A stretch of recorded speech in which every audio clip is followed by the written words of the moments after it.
Although a variety of methods are available for calculating a company's cost of equity, the most widely used approach is the capital asset pricing model.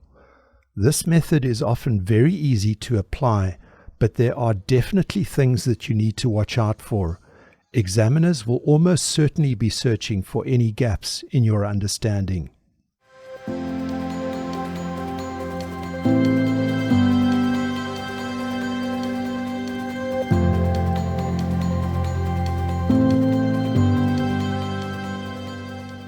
There are three main inputs to the CAPM equation: the risk-free rate, the company's beta, and the market risk premium. Let's go through each of these components in turn. The key principle for getting the risk-free rate correct is that you need to get it from government-issued debt. It is quite possible that under exam conditions you will be given other rates, such as a repo rate, a prime rate, or any number of other implausible rates in an attempt to trap you into choosing the wrong rate. You need to walk confidently straight past all of these nonsense numbers, heading straight for the government bond rate. The only potential source of uncertainty is identification of a suitable maturity if you are put in a situation of having to decide between short or long-term government bond rates. An acceptable solution is to try to match the maturity for the government bond with the time frame of the corporate finance question that you are addressing. If, for example, you are evaluating a 5-year project, you would use a government bond with a 5-year maturity as a reference point.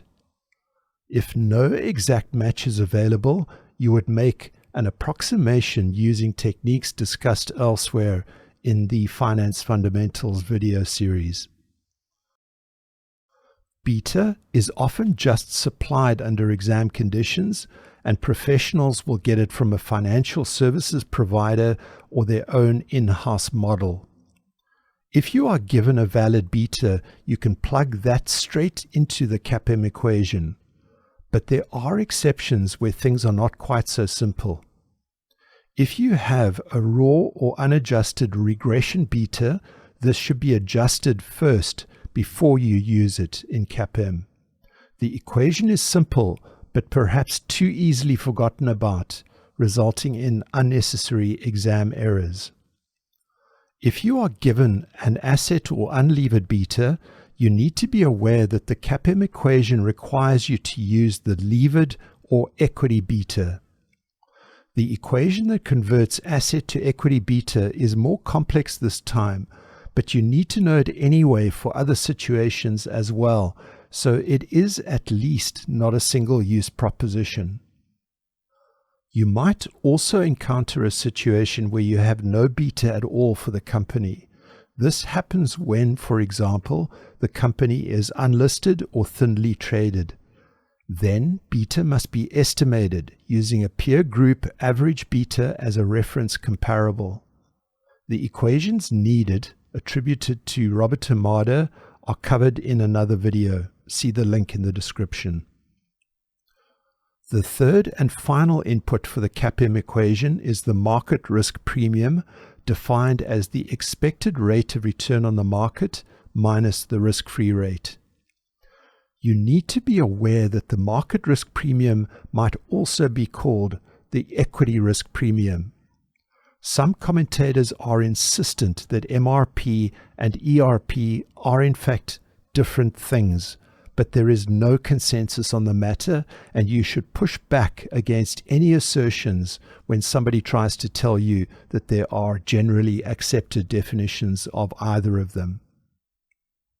It is my direct experience as a finance professor that the main source of unforced error for calculating the correct MRP is unnecessary confusion between MRP and R subscript M.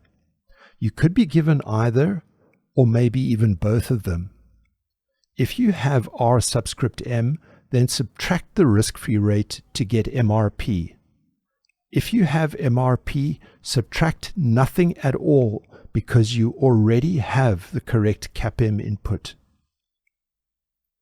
Lastly, instead of a direct reference to the expected rate of return on the market, you might instead be given a stock exchange index return in the form of an all-share index or the S&P 500. Under such circumstances, you would be expected to know that those indices are generally accepted proxies for the return on the market as a whole.